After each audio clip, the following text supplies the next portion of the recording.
tvacapulco.com presenta Libre Opinión, foro de expresión sin ataduras, con la visión siempre veraz del ciudadano. Buenas tardes, soy José de la Cruz Mayagoitia y le doy a usted la más cordial bienvenida a un programa más de Libre Opinión. Este es nuestro primer programa del 2019 y queremos desearle, a nombre de quienes hacemos posible este programa, que tenga usted un estupendo año. La tarde de hoy tenemos como invitado a José Andrés Pérez García. Él es periodista y tiene un trabajo de investigación muy interesante sobre Acapulco, en donde vamos a aprender algunas cosas, sobre todo a corregir algunas cosas que nosotros dábamos por sentado que eran correctas y que, pues gracias a la investigación de José Andrés, vamos a darnos cuenta de que no eran tan ciertas como suponíamos y vamos a tener la oportunidad entonces de poder abrevar del conocimiento de su investigación periodística y corregir de esa manera la historia de Acapulco, al menos para quienes tenemos la oportunidad de tener contacto con esta investigación periodística. Yo quisiera empezar por el nombre de Acapulco. Andrés, el nombre de Acapulco se nos ha dicho que es lugar de las cañas rotas, que proviene del náhuatl. Realmente, ¿qué quiere decir Acapulco? Bueno, en el glifo está contemplado que es una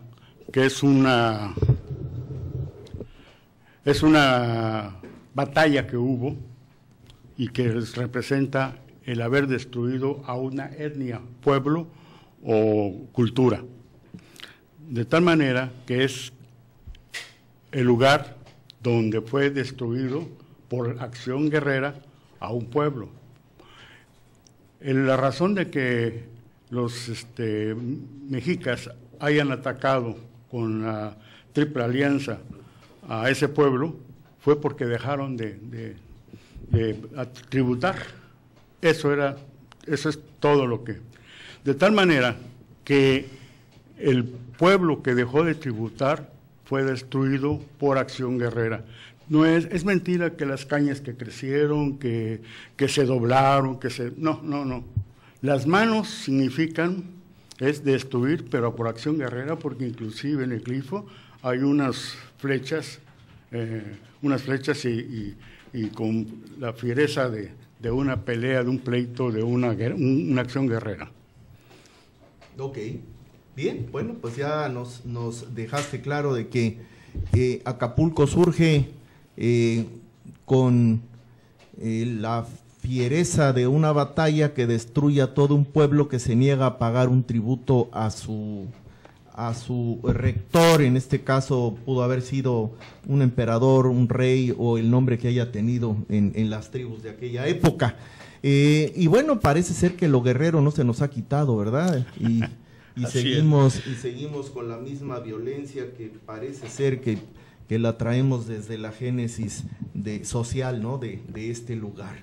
Ahora, sabemos que la bahía de Acapulco, hay quienes dicen que la bahía de Acapulco se llama Bahía de Acapulco, hay quienes dicen que no, que se llama Bahía de Santa Lucía. Hay una gran controversia.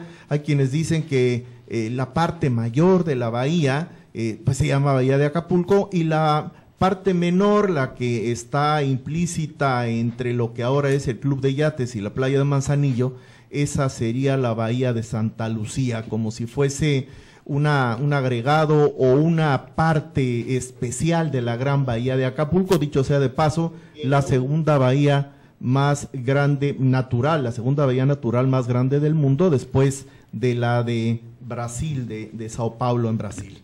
Pero parece ser que también aquí hay algunas imprecisiones, y para empezar por el principio, como siempre se debe de empezar, ¿por qué no nos hablas de quién descubrió Acapulco y cómo fue que sucedió y cuál es esta mala información o esta situación que ha proliferado a lo largo de la historia y que ha hecho que la verdad se trastoque y supongamos cosas que en realidad no son? Pepe, Acapulco, o sea, vamos a definir una circunstancia. La bahía de Acapulco, o sea, el terreno alrededor de la bahía de Acapulco, hoy se llama Acapulco, no existieron etnias ni pueblos que los habitaran. O sea, era un lugar totalmente inhóspito, no habitado por... La etnia más cercana fueron los Yope. Los Yopes estaban en los linderos de Chilpancingo y Tierra Colorada. Ahí se asentaba el pueblo Yope, con derivaciones, o sea, tenían desgajamientos, llamémosle así, de pueblos, y llegaron a la sabana.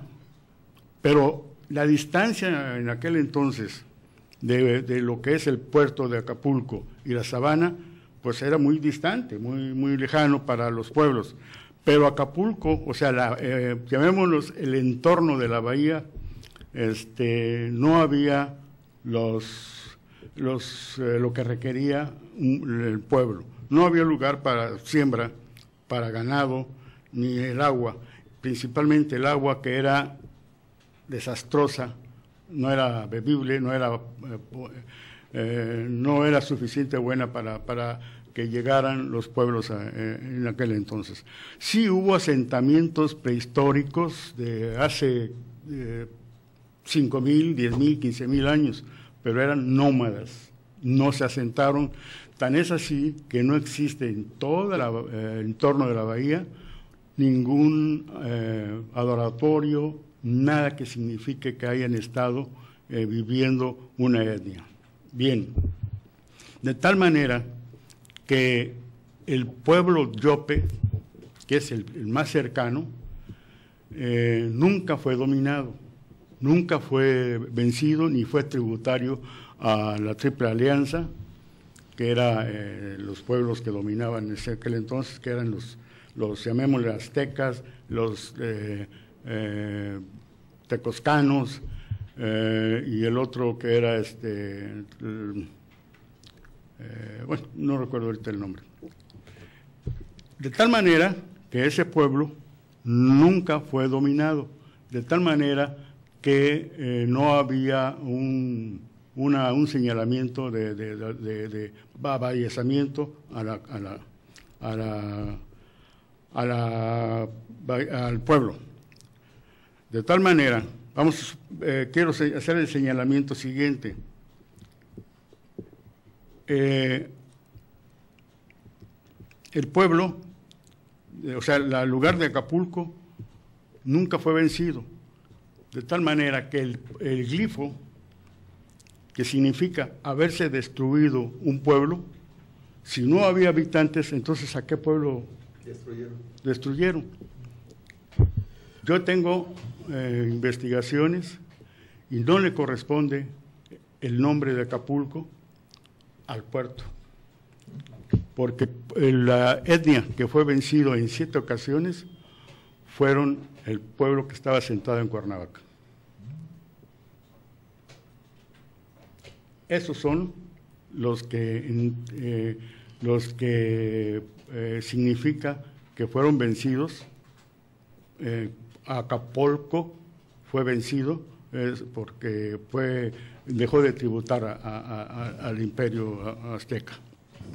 O sea que lo que nos identifica como acapulqueños, o sea, o al puerto como Acapulco, no es originario de Acapulco, sino tiene un origen en el estado de Morelos. Y de allá, por alguna razón, llegó acá, alguna razón que has investigado, que tienes la respuesta, o es desconocida. El que pudiera decir que le puso el nombre Acapulco fue Cortés, sencillamente fue Cortés. ¿Cómo? Eso es a lo que no ha llegado todavía. Okay. Cuando fue descubierto Acapulco, fue descubierto en 1523, en enero de 1523, por Gonzalo de Sandoval, después de una guerra que tuvo con los yopes, y antes en Colima, y nunca pudieron vencer a los Yopes, y se siguieron, y encontraron, en Paso, encontraron la bahía que todos conocemos como la de Acapulco. El nombre de Acapulco todavía está nebuloso, quién lo puso, quién lo impuso, y las investigaciones que he realizado no me ha llegado a conocer la verdad sobre ese asunto. ¿Quién descubrió Acapulco entonces? Gonzalo de Sandoval. Ok, en 1523. Pero aquí hay una controversia, o por lo menos hay un dato equivocado, porque se habla de un tal Chico, ¿no? Sí. Y se le señala a él como el auténtico descubridor de Acapulco, cuando en realidad no lo es Gonzalo de Sandoval. ¿Podrías abundar un poco sobre esto? Bien. Mira, en 1521 señalan el señor Tomás Oteiza Iriarte en su libro que Francisco Chico llegó a Zacatula y de ahí se trasladó por toda la franja de la playa, del litoral, y llegaron a Acapulco en 1521. 13 de diciembre de 1521. Casualmente, todos los descubrimientos, todas las fechas que se realizan de un lugar, que realizan un descubrimiento de un lugar, es la fecha exacta, no el fallecimiento, en este caso, de Santa Lucía. O sea, don Tomás Oteiza toma la fecha del fallecimiento, no del nacimiento de la santa, porque no existe un registro de esa fecha. Bien, entonces, en 1521 señala cómo que fue descubierto, y lo hizo Francisco Chico, según el señor escritor Tomás Oteiza. Pero resulta que el nombre de Francisco Chico, o sea, como Francisco Chico jamás existió, sí existió Francisco Álvarez Chico,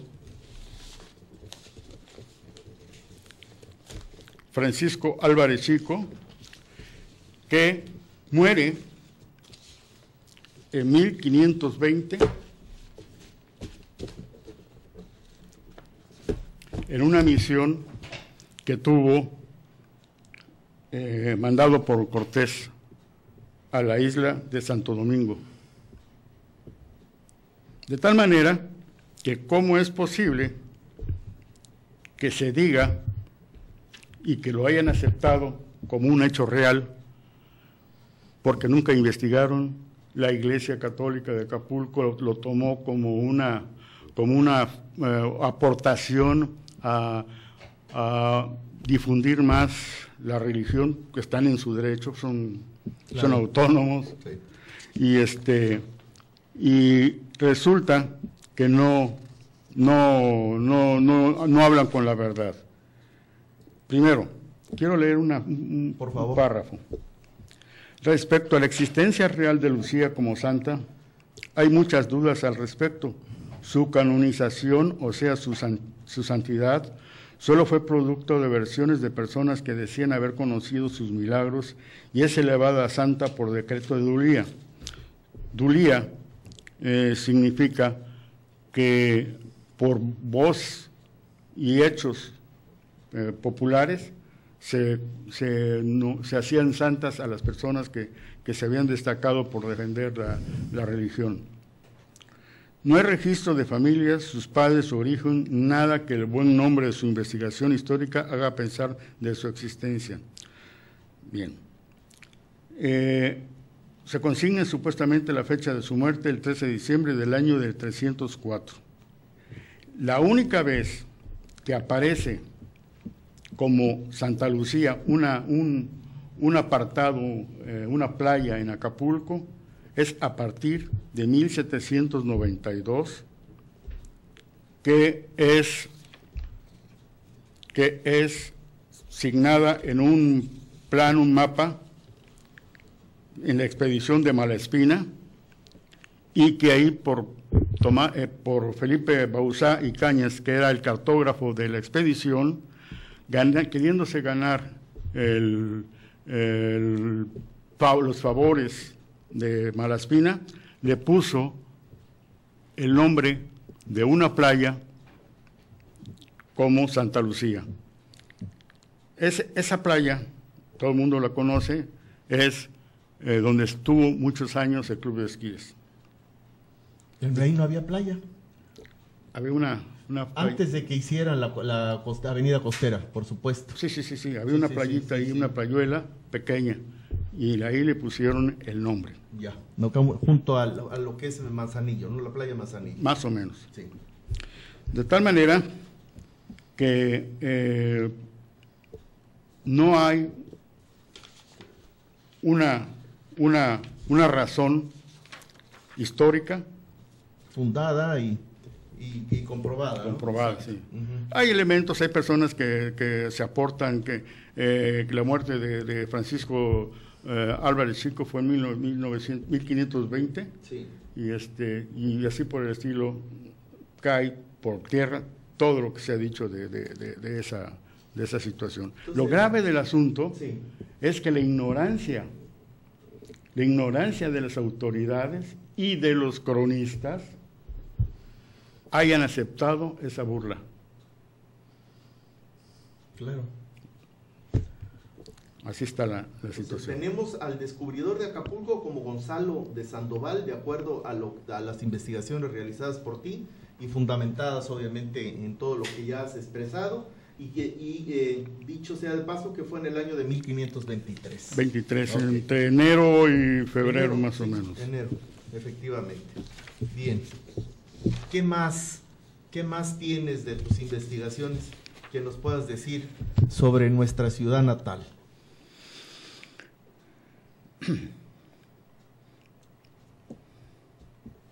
Hay mucha investigación que se ha hecho del glifo, quiero destacar, me llama mucho la atención que la quebrada, todos consideran que fue un acto de la naturaleza que se hizo lo de la quebrada. No fue cierto. La quebrada es un corte que en 3 ocasiones se hizo para darle ventilación sana al puerto de Acapulco, que vivía en un estado deplorable, sofocante, era una situación terrible. Entonces, en 1592 se hace un corte donde quedó como la plazoleta de la quebrada. Se le quitan el copete al cerro. Totalmente lo que correspondía a la parte alta del Hotel El Mirador hasta el cerro de enfrente, lo desbastaron. Toneladas y toneladas de piedra a puro polvorazo, ¿no? Pura coteada con pólvora. Posteriormente, en 1800, ya siendo independiente México de los españoles, con un coronel Lopetegui, hizo un corte en B de una profundidad aproximadamente de 40 a 50 metros, donde el viento del norte llegaba con más fuerza hacia la población. ¿Sí? No sé si te has parado alguna vez frente al malecón y ves que las banderolas ondean o sea, a favor del mar, no del mar hacia adentro. ¿Por qué? Porque la ventilación viene de ese corte. El aire dominante es el de la quebrada, eso lo sabía yo desde muy pequeño. Definitivamente. Bueno, en 1963-64, en el gobierno de López Mateos, tuvieron la magnífica idea de concluir la ventilación de Acapulco con una obra por cierto, muy útil, muy hermosa.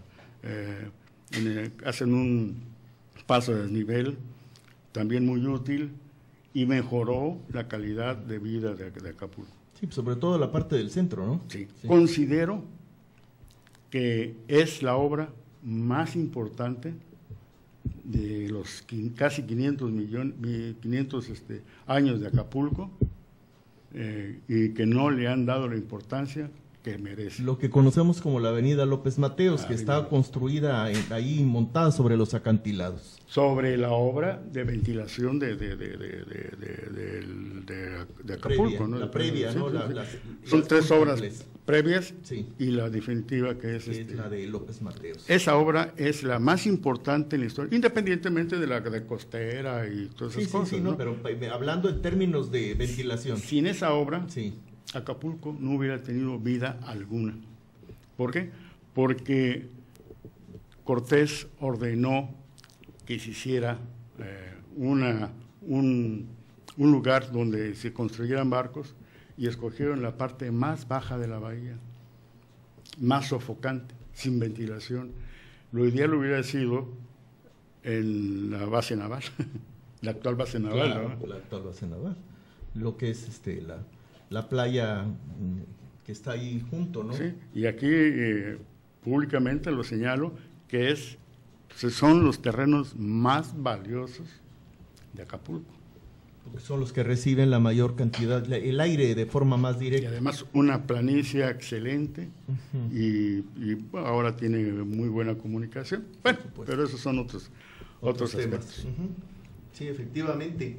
Pues esta situación de la necesidad de que corriera el aire en Acapulco, porque sí se ahogaban los acapulqueños en el centro, fue, como bien lo señalas, una de las obras más importantes, culminada con la obra del paso a desnivel del presidente López Mateos. Pero me llama mucho la atención que hayas mencionado que no había etnias asentadas, nómadas, sedentarias, ya en lo que es el anfiteatro de Acapulco, por la escasez de agua. Y me llama la atención porque muchos años después, se construyó un muelle de madera precisamente en lo que ahora es el malecón, justo enfrente de la catedral, en el Zócalo, y ese muelle de madera era a donde llegaban los barcos, incluyendo la nao de China y otros más, y precisamente se surtían de agua, y el agua que le daban a los barcos venía de un lugar muy cercano que está ahí en el centro, que es el Pozo del Rey. Y ese pozo, que siempre me he preguntado si durante tantos años sirvió para proveer de agua a la ciudad de Acapulco y de proveer de agua a todos los barcos que llegaban, ¿qué le pasó? ¿Se secó? ¿Desapareció? ¿Lo está usando Capama para meterlo en el torrente de la red de agua potable que tenemos en Acapulco? ¿Qué pasó con ese pozo? Esa sería una pregunta pues, ya muy actualizada, ¿no? Pero sí me llama la atención que hayas dicho que no había agua en Acapulco cuando existía ese pozo. No lo habían descubierto en aquel entonces, fue producto de un trabajo posterior. ¿Cómo surge ese pozo? Acapulco tenía más de 350 manantiales que bajaban de los cerros o en las partes cercanas está el Pozo del Rey, que está en el Zócalo, sí, que era agua potable, así es, pero no bebible. Potable pero no bebible. Sí. A ver, ¿cuál es la diferencia? La diferencia es de que que era muy fuerte, era muy insalubre. Ok, tenía demasiados minerales. Okay, sí. Los únicos que tenían la posibilidad de ser bebida era el Pozo de la Nación y el pozo frente a Malecón había un manantial que bajaba de las Américas, y ese era el que mayormente surtía a todos los barcos. Inclusive se llamaba en ese entonces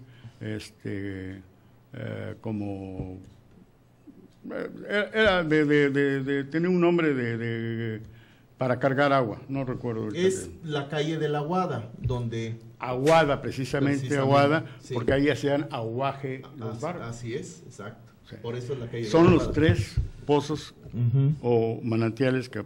Los demás, el río del Camarón, el río de Aguas Blancas. Pésimos. Okay. El único era Palmasola, Ok. que después fue el que surtía Acapulco allá por los años 1935. Muy bien. Bien, ¿algo más de tus investigaciones que quieras aportar?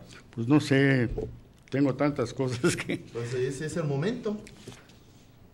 Aquí es el momento, es el aquí y el ahora.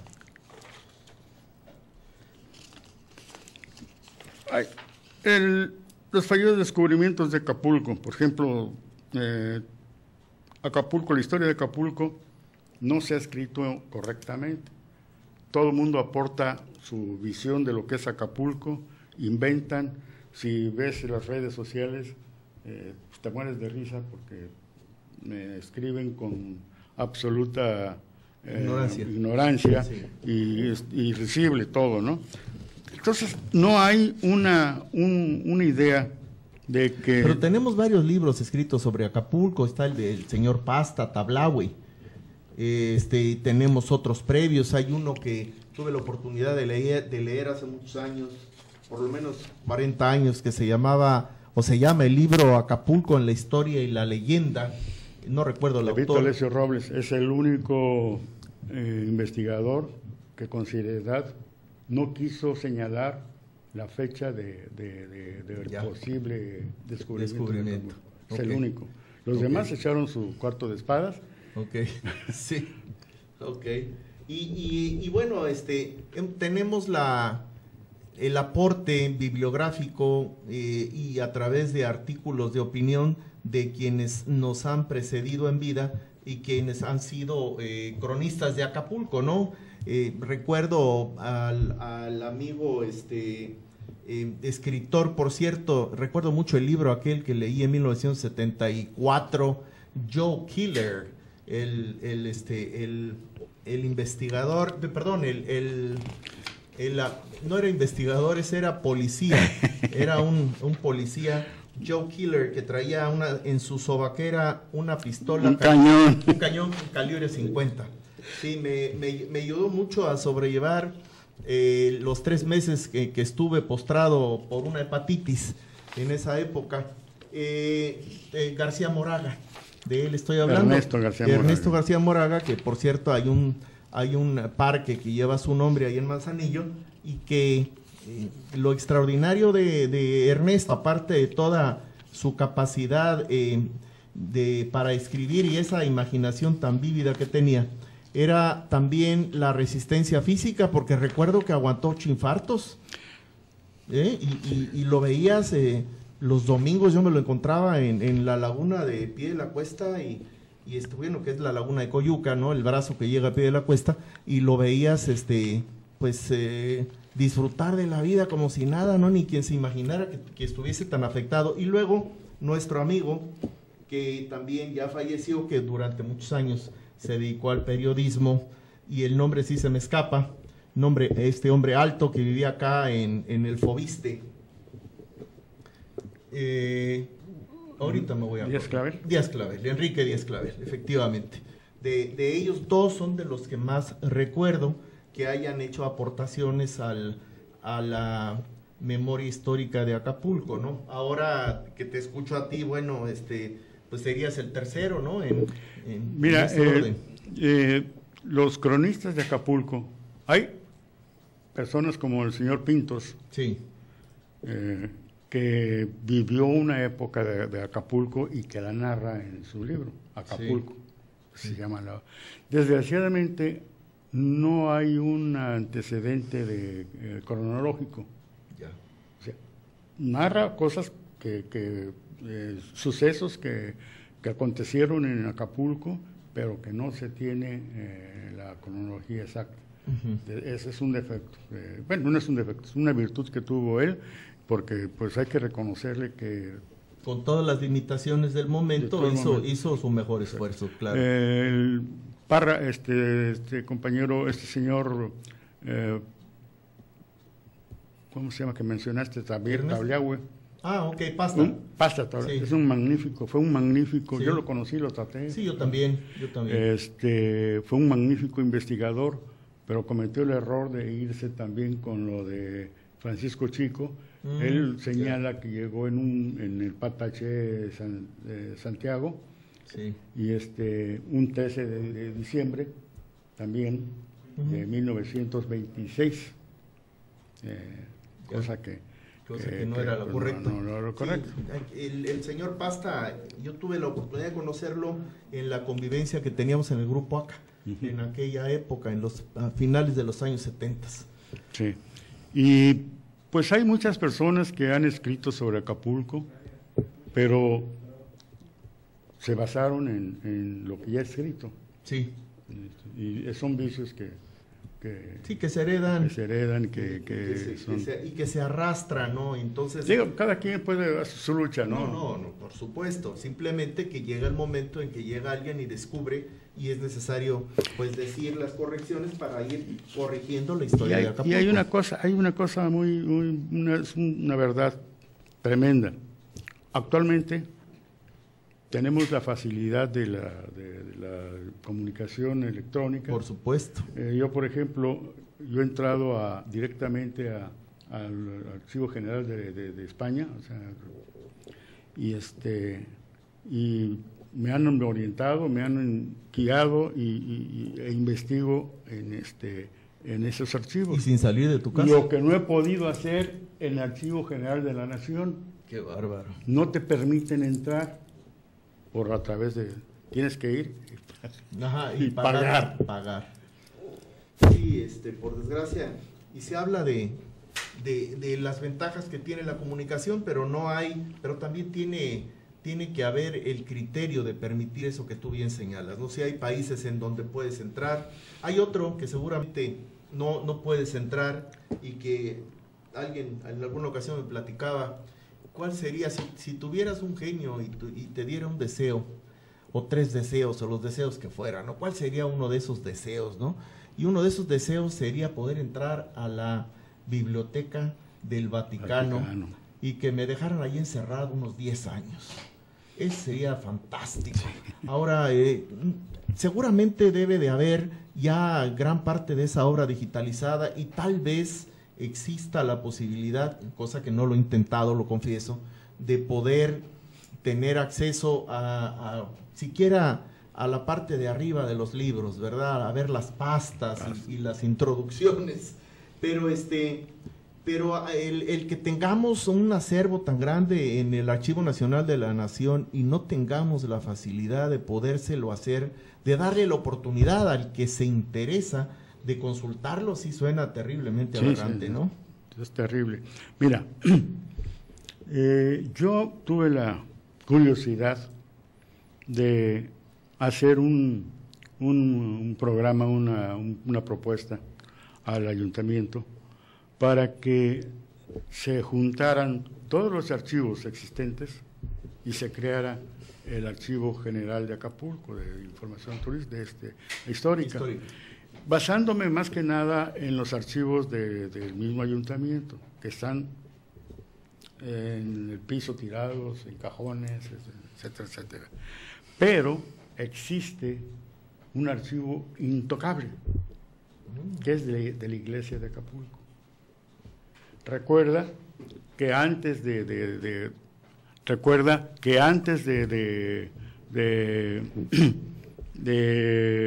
Juárez, todo lo manejaba la iglesia. El dinero, los fondos económicos, nacimientos, casamientos, muertes, decesos, todo. Entonces, en Acapulco, hasta 1800, que fue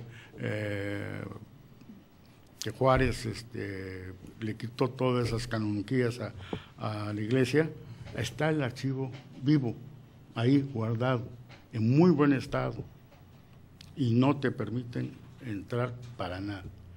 Desgraciadamente, ahí está la historia de Acapulco en su exacta dimensión. Los crímenes, los decesos, el incendio del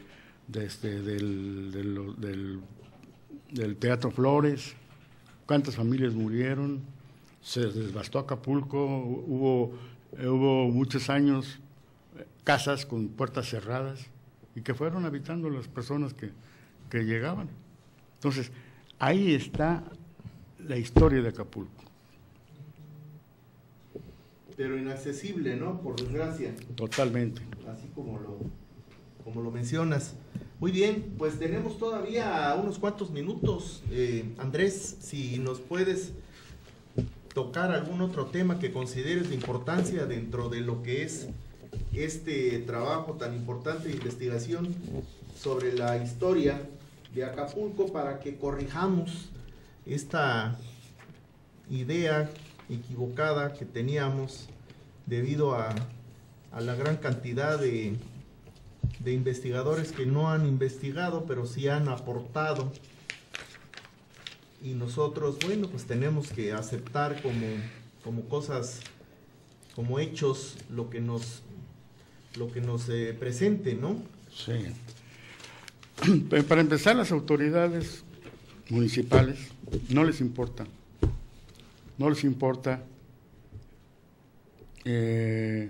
Cuando yo me acerqué al Ayuntamiento de Acapulco, logré que me permitieran disertar sobre el asunto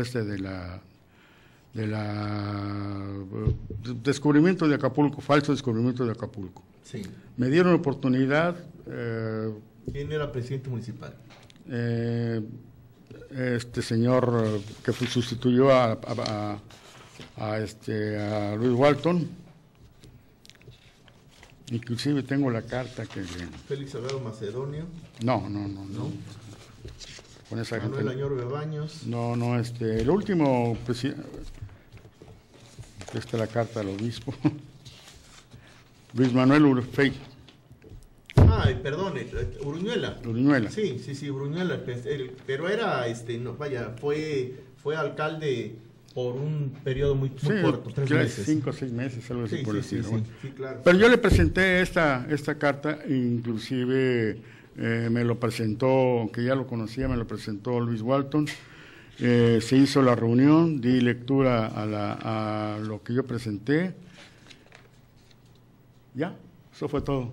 Yo pedía únicamente que se derogara el decreto donde se señalaba como bahía de Acapulco, como bahía de Santa Lucía. Expuse todos los elementos que ¿Y ese decreto es de Cabildo o es de Cabildo? Es de Cabildo, ok. Y aquí está el... Okay. Está firmado por el presidente. Todos los por López Rosas. Todos los regidores. Claro, sí. Anulé los... No, claro, no, pero sí, el documento está signado principalmente por el primer edil, que en ese entonces era el licenciado Alberto López Rosas. Así es. Según lo que se ve aquí. Ahora hicieron un intento de anular esa situación en este ayuntamiento, sí. En el anterior, creo con Econevodio, en el cual dicen que no existe este acuerdo. Pues aquí está. Claro que existe. Tiene fecha, tiene sellos, tiene firmas. Y debe de estar asentado en las actas del Cabildo. No está en las actas. Desapareció. Bueno, pues entonces ya con eso es más fácil, ¿verdad? Dicen que se anuló esa situación, que ya no existe ese nombre de Bahía de Santa Lucía. Pero okay. Tiene que haberse pero hecho... en la formalidad no sabemos, ¿no? Tenemos que ir a la formalidad y buscar un documento en donde se expida y se diga con toda claridad que sí. No existe tal documento, porque mientras tanto pues estamos suponiendo nada más, ¿no? En base a los documentos que tenemos aquí. ¿Algo más que quieras agregar? Pues ya redundar. Redundar sobre lo mismo. Yo me baso en mi libro, que tengo 14 años investigando y ¿No has publicado? No lo he terminado porque me faltan detalles y además falta lo principal, ¿no? El costo de la edición, que no he podido llegar a un acuerdo satisfactorio. Con las editoriales. Sí. Pero yo trato en ese libro desde el nacimiento del mundo, porque de dónde vino el hombre, la lengua española, cómo vino, etcétera. Es una serie de circunstancias que desemboco en el problema toral, que es el problema de Acapulco. Sí, vamos de más a menos, de lo universal a lo particular. Sí. Bien, muy bien. Bueno, pues hemos escuchado lo que nos ha traído la tarde de hoy José Andrés Pérez García, periodista, investigador, este es un trabajo de investigación periodística lo que nos ha traído hoy. Verdaderamente un lujo haberlo tenido aquí en nuestro programa. Muchas gracias. Y haber aprendido pues que existen demasiados caminos que llevan a la verdad, ¿no? Aunque sabemos que el camino de la verdad es tan ancho como el filo de una navaja. Sin embargo, bueno, pues para poder diferenciar una cosa de la otra, tenemos que poder tener elementos de juicio que nos lleven a un grado de certeza. Y en este caso, creo que Andrés nos ha aportado, pues por lo menos para mí, seguramente para usted también, que nos ve desde sus hogares, una serie de elementos de juicio que son incuestionables y que nos cambian la visión completa de lo que pensábamos que fueron los orígenes de Acapulco y los nombres, por lo menos en este caso, el nombre de la bahía de Acapulco como Bahía de Santa Lucía. Yo quiero agradecerle a José Andrés Pérez García su presencia la tarde de hoy. Quiero decirle que esperemos que no sea la primera vez que nos visites, por supuesto, las puertas del programa están abiertas. Gracias. Pero sobre todo le quiero agradecer a usted que nos haya permitido entrar a sus hogares y lo invito a que lo haga una vez más el próximo martes a las 18:06 de la tarde en un programa más de Libre Opinión. Hasta entonces, que tenga usted una estupenda semana. tvacapulco.com presentó Libre Opinión, foro de expresión sin ataduras, con la visión siempre veraz del ciudadano.